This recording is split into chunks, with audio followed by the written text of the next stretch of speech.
انسداد منشیات کے وفاقی وزیر اعجاز احمد شاہ نے کہا ہے کہ وزیر اعظم عمران خان کی قیادت میں حکومت عوام کی فلاح و بہبود کے لیے انقلابی اقدامات کر رہی ہے۔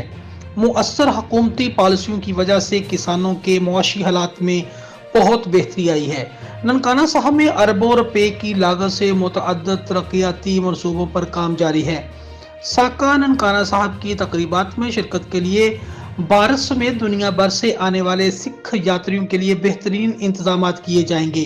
ان خیالات کا اظہار انہوں نے ننکانہ صاحب میں نیوز کانفرنس کے دوران گفتگو کرتے ہوئے کیا۔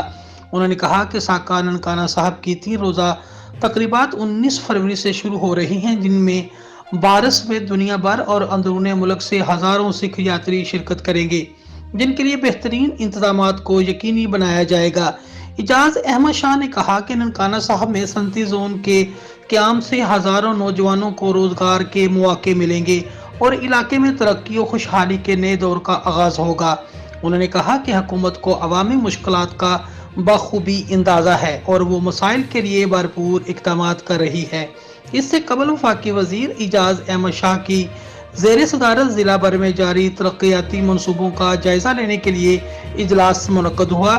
اجلاس کے دوران وفاقی وزیر اور دیگر اراکین اسمبلی کو ضلع بھر میں جاری ترقیاتی منصوبوں کے بارے بریفنگ دی گئی۔